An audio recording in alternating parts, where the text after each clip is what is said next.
ابو نصر العیاضی کیا کہتے ہیں؟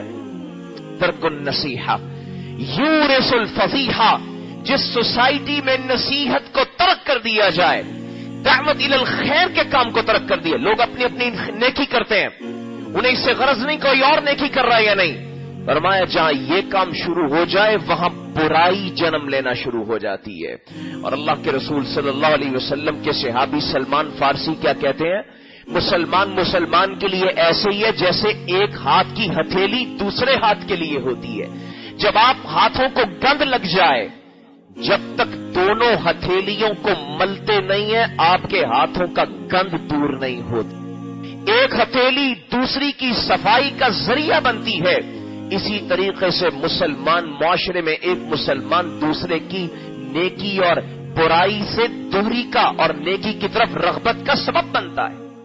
آپ صلی اللہ علیہ وسلم نے فرمایا المؤمن للمؤمن کالبنیان، مسلمان کے لیے دیوار کی طرح ہوتا ہے، یشد بعضہ بعضا، اس کا ایک حصہ دوسرے کو مضبوط کرتا ہے۔ آپ دیوار کو دیکھتے ہیں، ایک اینٹ دوسری کی مضبوطی کا باعث بنتی ہے، کیوں؟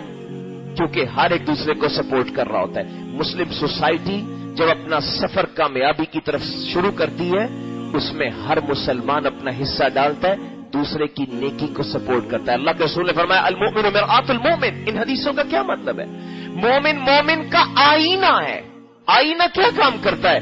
آپ آئینے کے سامنے کھڑے ہوتے ہیں، وہ آپ کے جسم کے عیب آپ کو دکھاتا ہے، آپ کے بال بکھرے ہوں، آپ کے منہ پہ گندگی لگی ہو، آئینہ وہ آپ کے سامنے واضح کرتا ہے، کیوں؟ کیونکہ وہ آپ کا خیر خواہ ہوتا ہے۔ آئینہ اخلاص کے ساتھ بغیر کمی اور بیشی کیے ہر عیب اور نقص آپ کو بتاتا ہے تاکہ آپ اس عیب سے چھٹکارا پالیں۔ مومن کا آئینہ ہے میرے آقا اور مولا جناب رسول اللہ صلی اللہ علیہ وسلم نے فرمایا، اس کا معنی یہ ہے کہ مسلمان سوسائٹی میں مومن کبھی مومن سے بے غرض ہو کے نہیں رہتا، بے نیاز ہو کے نہیں رہتا، وہ اس کے لیے خیر کے راستے کھول کے رکھتا ہے۔